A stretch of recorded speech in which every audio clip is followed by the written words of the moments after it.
children, welcome to today's science class. Today we will discuss remaining organs. After the esophagus or food pipe, we have another compartment that is stomach. So from food pipe to the food goes into stomach. The stomach is a thick walled bag.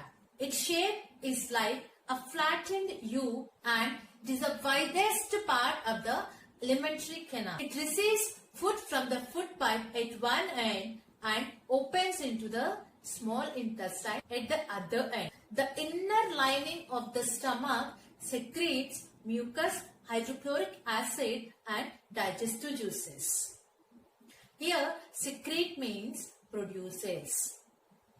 The mucus protects the lining of the stomach and the acid kills many bacteria that enter along with the food. Makes the medium in the stomach is acidic. That is the reason we should not drink water while eating. If you are drinking water while eating or before eating, the hydrochloric acid neutralizes. Already you learned what is neutralization, right? Once the hydrochloric acid is neutralized, the food won't digest. So children, don't drink water while eating. And third one, digestive juices. The digestive juices break down the proteins into simpler substances. Once the digestion part completes in the stomach, the digested food enters into small intestine. The small intestine is highly coiled and is about 7.5 meters long. It receives secretions from the liver and the pancreas besides. Its walls also secretes juices. The liver is a reddish brown gland situated in the upper part of the abdomen on the right side. Liver is the largest gland in the body. So, which is the largest gland in our body? Yes, liver is the largest gland in the body. You may get this type of questions in Olympiads and GK competitions. It secretes bile juice that is stored in a sac called the gallbladder. Gallbladder is a small organ or sac-like organ which stores bile juice. The bile juice plays an important role in the digestion of fats. And the pancreas is a large cream-colored gland and it is located just below the stomach. The pancreas secrete pancreatic juices which acts on carbohydrates and proteins, changes them into simpler forms. The partly digested food now reaches the lower part of the small intestine where the intestinal juices completes the digestion of all components of the food. Let's revise once again. Through the food pipe, the food goes to a sac-like structure, U-shaped structure called stomach.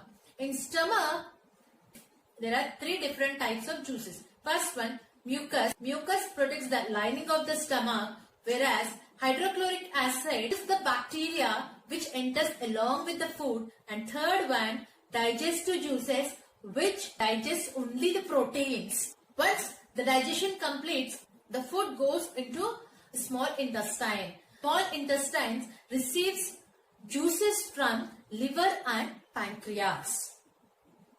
Okay, liver secretes bile juice which plays an important role in the digestion of fats, and pancreas secretes pancreatic juices which acts on carbohydrates, proteins and fats and change them into simpler forms. Next, the partially digested food now reaches the lower part of the small intestine where the intestinal juice completes digestion of all components of the food.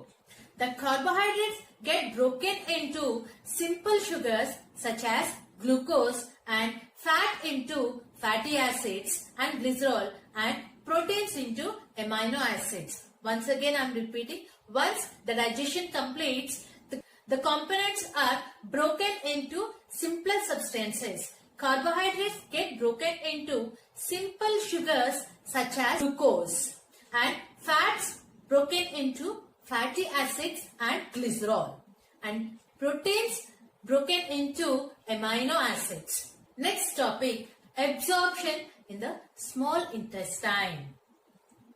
The digested food can now pass into the blood vessel in the wall of the intestine. This process is called absorption. What is absorption? The digested food passes into the blood vessels in the walls of intestine. The inner walls of the small intestine have thousands of finger-like outgrowths. These are called villi. Clear? What are villi? Villi is a plural form and villus is a singular form. Villi means finger-like outgrowths which are present on the small intestine. Villi increase the surface area for absorption of the digested food. You may get doubt. What is surface area? This is nothing but surface area. The area which is present on any surface. Okay? See, if the surface area is less, the absorption will be less. If the surface area is increased, absorption will be more. Each villus has a network of thin and small blood vessels close to its surface. The surface of the villi absorbs the digested food materials. The absorbed substances are transported via the blood vessels to different organs of the body. Different organs of the body where they are used to build complex substances. This process is called assimilation. What is assimilation? Once the nutrients get absorbed, the blood carries these nutrients to different organs of the body where they are used to build complex substances. We all know our body is made up of cells. In the cells, glucose breaks down with the help of oxygen into carbon dioxide and water, and energy is released.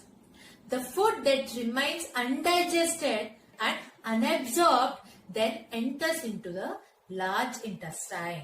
The large intestine is wider and shorter than small intestine. It is about 1.5 meters in length. Its function is to absorb water and some salts from the undigested food materials. The remaining waste passes into the rectum and remains there as semi-solid feces. The fecal matter is removed through the anus from time to time. This is called egestion.